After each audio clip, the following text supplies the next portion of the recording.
It's Fox FM, Georgia's greatest hits. I'm Tom Sullivan. Happy to have on the phone Baylee Littrell, fresh off his appearance on American Idol. It's good to hear your voice, man. Good to hear yours. I worked at Star 94. I don't know if you know my backstory. I worked at Star 94 for 30 years, and we had your dad, Brian, on many times. He was a great friend of the show, and I was watching Entertainment Tonight, and when you were just a young boy, you walked into the kitchen, and your dad and Leanne, your mom, saw you singing I Want You Back, the Jackson song.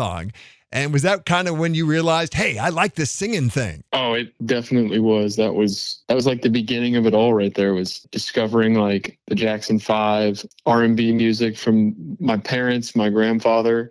And I just started singing. I don't know where it came from. I was used to hearing it in the house. And then they were like, oh, our kid sings. Yeah, wow, that is great. So when dad retires, the train will just continue, man. So that's what he said. He said, you're my retirement plan. So that is awesome. He's such a cool guy. We loved having him on the show. What I really loved was that on your audition for American Idol, you actually got to duet with your dad. What was that experience like? It was pretty crazy. It's one of those moments where, you realize the magnitude of your dad's career by seeing, Lionel Richie and Luke Bryan and Carrie Underwood freak out, seeing your dad.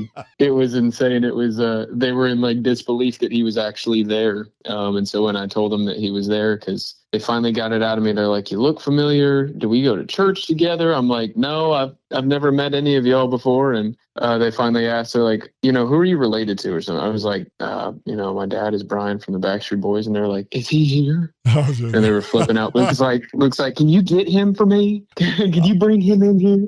It was a great moment. But the magnitude of that moment, it was incredible. You captivated us, knowing your history, and then you stood on your own talent on the stage, man. When you sang, Hey Jesus, oh my gosh, that song makes me cry, man. I'm telling you what, brother, go ahead and tell our listeners a little bit of the reason you wrote that song. So I wrote this song when I was 19. I wrote Hey Jesus, and it was at a point of struggling with my faith. I was in a weird point. I was, kind of self-medicating my way through life. I lost my grandmother that year. A lot of good friends, no longer talked to. I was just broke up with my girlfriend. It was just kind of one of those disastrous years where all of a sudden you found yourself alone and losing someone so close to you. Like my grandmother was my best friend. It was very much like, everyone can tell you, your friend or your mom or your dad, whoever it is, they're in a better place now when you lose someone. And you're like, kind of don't say that to me. Like, you don't know that. Like all of a sudden your mortality, it sinks in just how quick our life is and how fast it goes by. So it was one of those things where I started to doubt kind of everything. I was personally struggling, and I was trying to write a song one day, and I was sitting there with my guitar, and again, lack of inspiration. I kind of look up at the sky like, God, what do you want me to do here?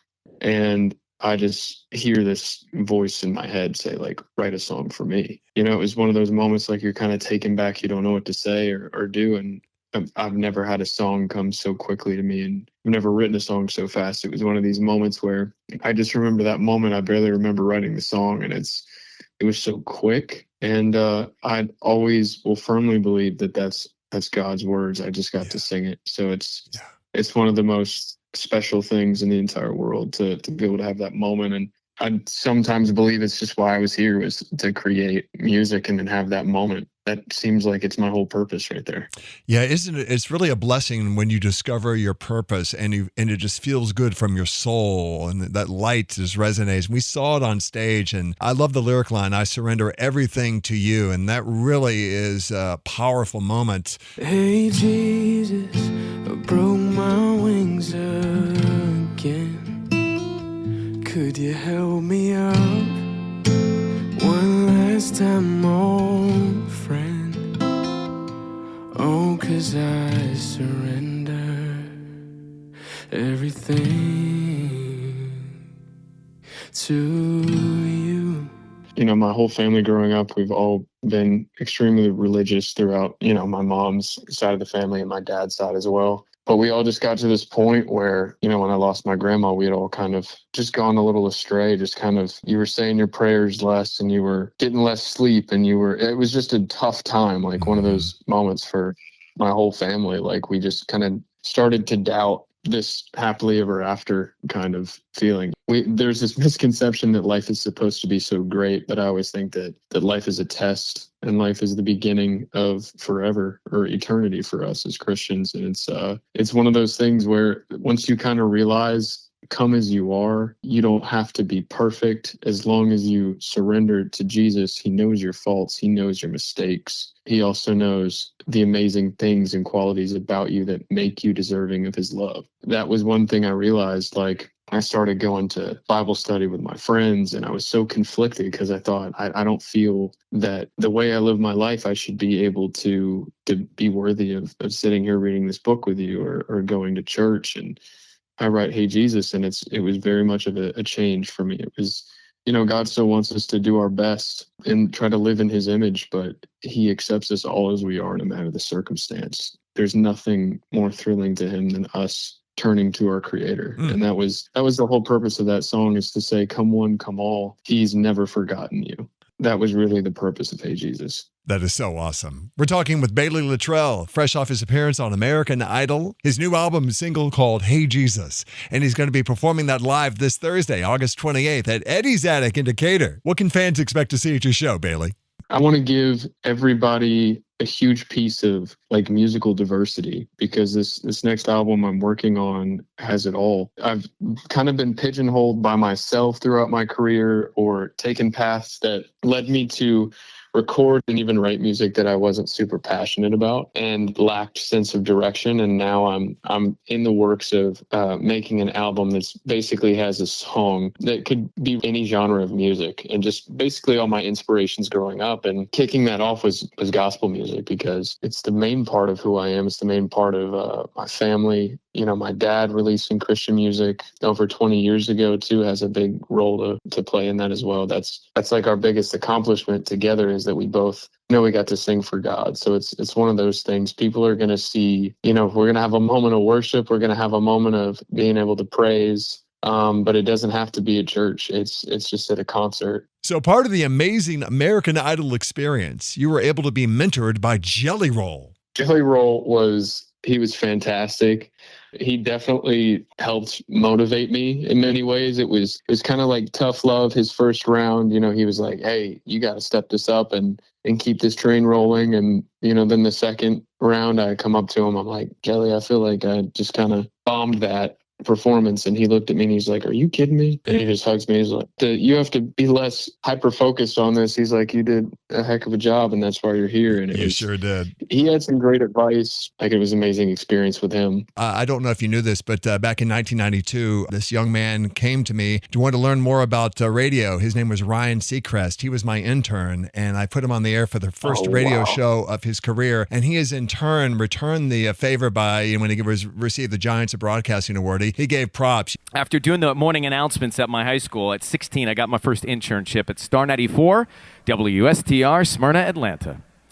Tom Sullivan was the night jock at the time, and he took my call on the toll-free request line, which I called often, and that opened the door for me to the world of broadcasting. For him and there at that station, I did everything from ordering his pizza to splicing his reel-to-reel tapes of callers requesting Michael Bolton ballads. How Am I Supposed to Live Without You was played every 20 minutes back then. I remember.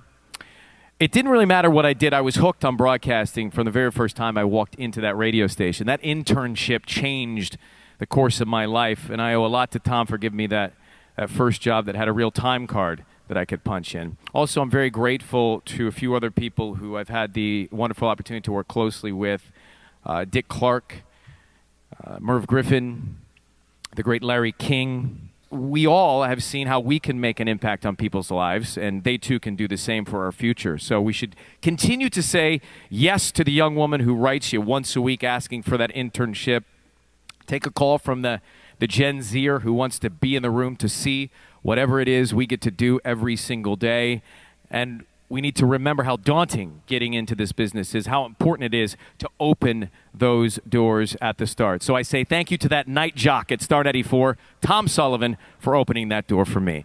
So you can continue to do what Jellyroll did for you and mentor up and coming artists. So it's amazing to see basically one of the biggest music artists right now be humble and engaging with aspiring musicians and beginners like myself. And, no one's an overnight success. I've been at this for almost 7 years and I'm still pushing. And just like him, we've worked so hard to get to where we are. So I respect him so much for just taking the time to talk to us and actually give us advice. Yeah. Baylee Littrell, man, what a great time I've had talking to you. And I know our Fox FM listeners have enjoyed it as well. They can follow you on your website, BayleeLittrell.com, and continued success, my friend. Thank you so much. Thank you for the opportunity. I appreciate it. Likewise, man. I'll be following your career. Take care. Finkel says hello, by the way. Finkel.